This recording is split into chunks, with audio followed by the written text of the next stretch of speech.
Beatty. This is going to be a discussion. What is free thinking?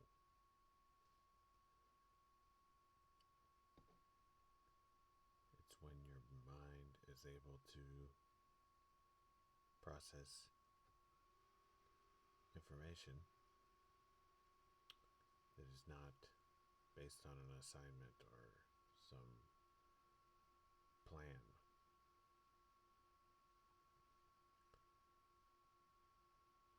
You can basically conjure up your own idea. You do not have to focus on actual facts or opinions that you've learned or heard from somebody else. Free thinking gives you an opportunity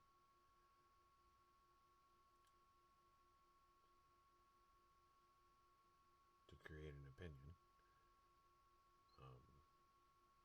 but you don't have anything to have an opinion on. So that's not free thinking. Okay, well,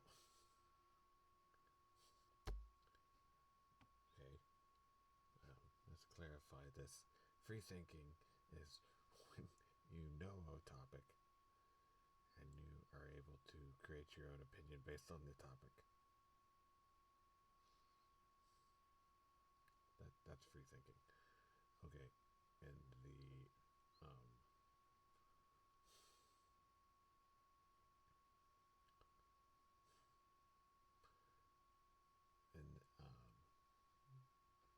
but you don't use facts that are already established or taught based on the topic.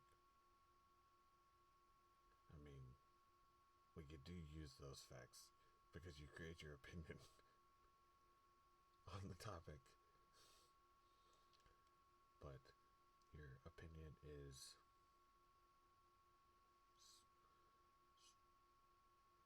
it's not swayed or convinced.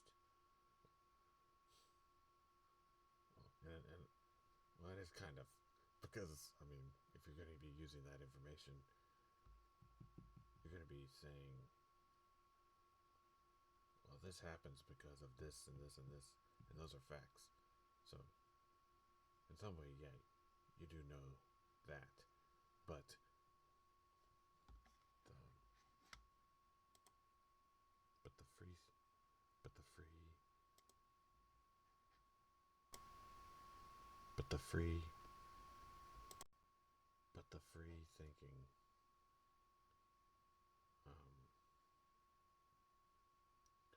I don't know what I'm talking about. I'm just making stuff up. So I mean, I do know what I'm saying, but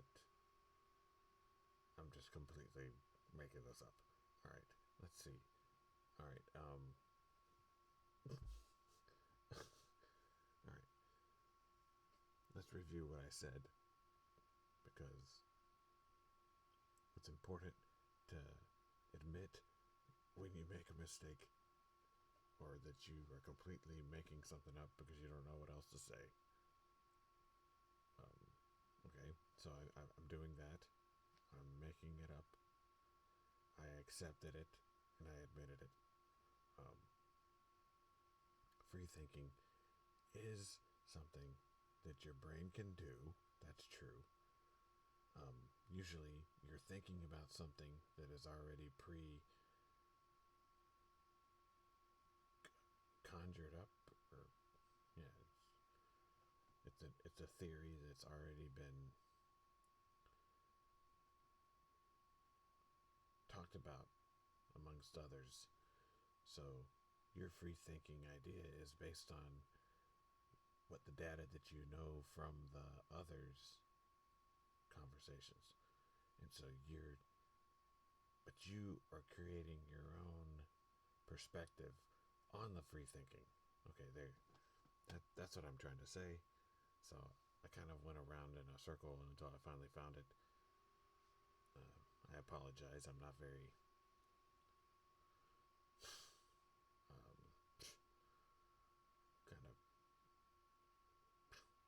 I'm disappointing myself, but I have to accept that, and, I have to move on. I have to learn from it. Of course, I won't, because I'll just do it again later. But I mean, I have to try. Um, I know this is like an internal debate within myself. I'm admitting my faults. Uh, you know, that's what I do, because my brain is like a giant complication that needs to be solved one piece at a time, and that's just the way it is. I mean, so I accept that. I've learned to try to learn it, to work with it. um I don't know what I'm saying. I know I'm talking about free thinking, but I'm kind of getting distracted. um when I'm focused, but I'm just kind of like trying to explain too much. So, okay, free thinking. A person sees a orange. They know it's an orange because there is documented text on the orange, and there's also documented like references from other perspectives, and they all have talked about the orange, correct? So, the free thinking part that a person could do when looking at an orange, they can create their own opinion about the orange. And then they would be having a scenario where they are free thinking about the orange because they are creating their own perspective. I hope that clears that up. I hope I didn't bore you with my complicated process. I apologize that my mind is kind of running in a circle, but that's just what my mind does. I accept it. Okay. Why am I going back to that? I don't know. I guess I feel kind of insecure about it, which, whatever. Why am I okay? All right. Let's talk about something else. Okay. So I established free thinking. You understand it, I hope. And now, what is something else that the brain does?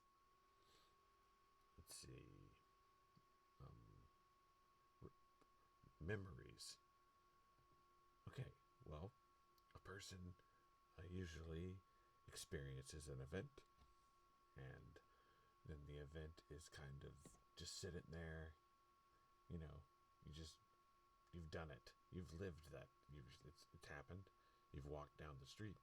You saw a box of old junk, and then you walked past it. That's a memory. All right. So you remember the box of old junk on that street from 10 years ago. That's a memory. You've done it. You've achieved remembering something. So then you use that event. Use the event of memory to as a reference. It's like your brain is a file box or a file, or it saves things. It holds stuff. It's an old box with a bunch of stuff in it. And then you go down the street of your memory boxes, and you have them all lined up together, and you have them. Each one is full of junk, and you go into them, and then you can find all these events that you experienced.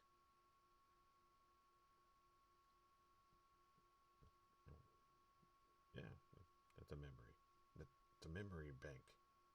Oh, okay, yeah. So I guess it's not a memory street. Yeah. So you successfully remembered stuff, and then you have it all collected in one aisle, like one lane. So good. There you go. You've got stuff collected. I've explained the memory. I hope you understand it. Let's see what else. What else does your brain do? Let's see. you can do free thinking. You have memories.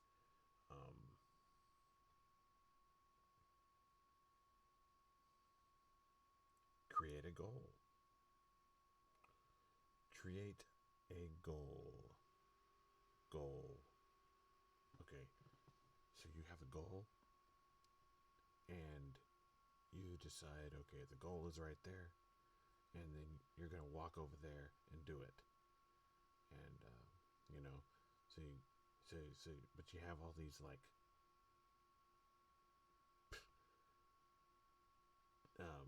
obligations, and you can't get to that goal because the obligations are kind of making you deal with them. So then you complete one obligation, and so you're almost to the goal, but then you have like 10 more obligations.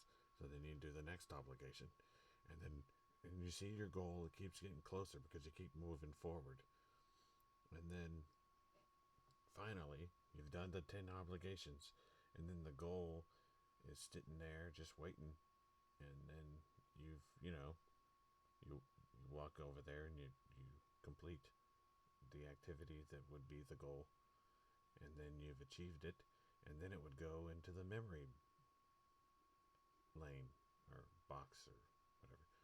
So then that's connected to the past statement. Uh, you know, don't worry about this. This isn't real.